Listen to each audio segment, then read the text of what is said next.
Before sunrise, the villagers are already awake, alone, quiet, deciding who gets left behind.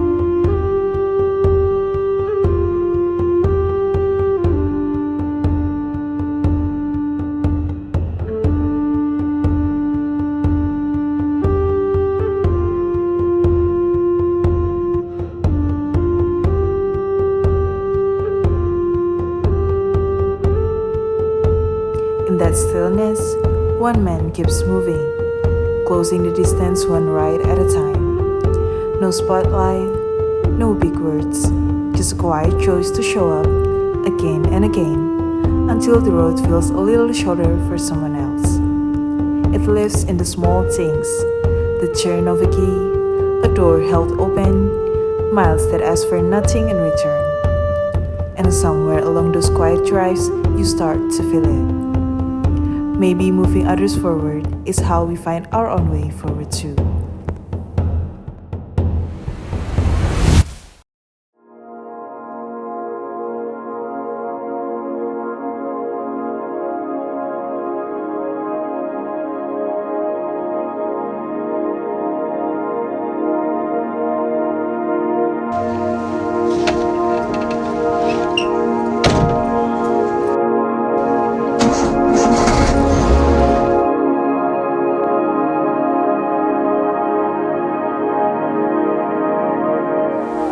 Di sini kami ingin sekedar bercerita tentang anak didik kami yang sebenarnya itu bukan berasal dari satu kampung.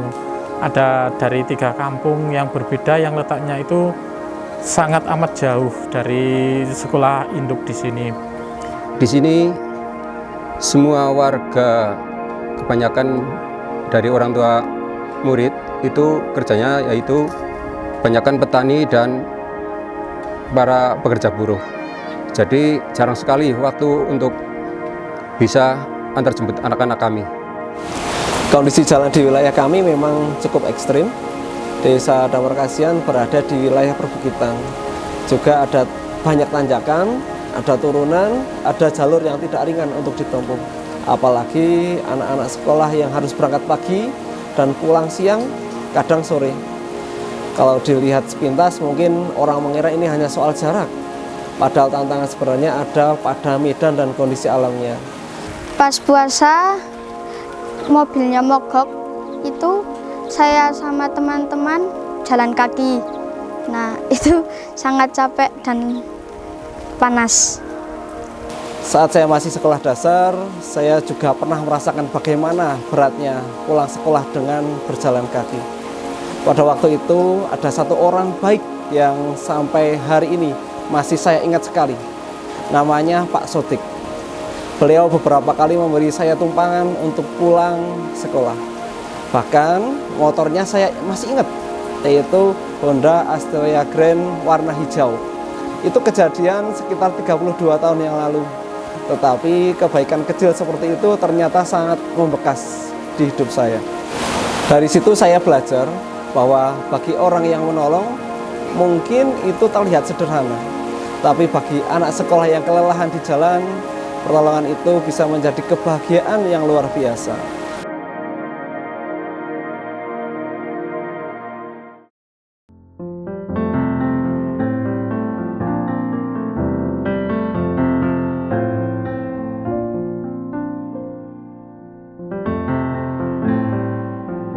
Akhirnya ingatan masa kecil saya seperti terulang kembali. Saya membayangkan mungkin anak-anak ini juga punya harapan sederhana yang seperti pernah saya rasakan dulu, yaitu ada orang yang mau membantu mereka agar perjalanan ke sekolah tidak terlalu berat. Dari situlah saya berinisiatif mulai memberikan transportasi gratis. Untuk saat ini armada masih 1 unit. Dan sejauh ini saya sendiri yang secara langsung menjalankan kegiatan antar jemput tersebut.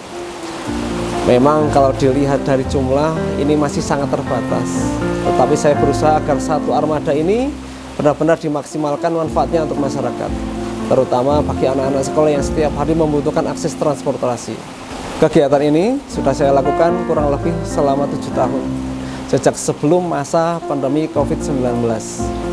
Jadi ini bukan kegiatan sesaat, melainkan sudah menjadi bagian rutinitas pengabdian saya kepada masyarakat, khususnya anak-anak sekolah di Desa Damar Kasihan. Sebagai istri, tentu saya sangat mendukung program ini. Suami saya sangat terbuka dalam keuangan untuk pembelian bensin, servis mobil, dan sebagainya. Saya melihat sendiri program ini membawa dampak positif, anak-anak menjadi disiplin, orang tua merasa terbantu, serta hubungan Polri dan masyarakat semakin erat. Memang tentu ada konsekuensi biaya, tenaga, dan waktu, tetapi saya menjalannya dengan ikhlas karena saya melihat manfaatnya langsung dirasakan masyarakat. Saya selalu percaya pengabdian itu tidak selalu diukur dari seberapa besar yang kita miliki, tetapi dari seberapa tulus kita mau berbagi, seberapa konsisten kita mau menjaganya. Jadi selama saya masih mampu, saya berusaha kegiatan ini tetap berjalan dengan baik. Harapan kami pengabdian dari Pak Fendi, perjuangannya itu tidak berhenti untuk sampai tahun ini, tapi berlanjut sampai ke tahun-tahun berikutnya. Mudah-mudahan semua jerih payah Pak Fendi itu dibalas oleh Allah Subhanahu wa Ta'ala, dicatat sebagai sebuah amal ibadah. Untuk biaya enggak sama sekali, makanya dari itu kami sangat bersyukur dan berterima kasih sekali kepada Pak Fendi yang telah mengadakan program tersebut. Mudah-mudahan untuk program ini terus berlanjut sampai nanti adik-adik kelas yang menyusul hingga ikut itu diantar jemput. Harapan saya, apa yang saya lakukan ini bisa menjadikan contoh bahwa pelayanan kepada masyarakat bisa dimulai dari hal yang sederhana, dari niat yang tulus, dan dari langkah kecil yang dilakukan terus-menerus.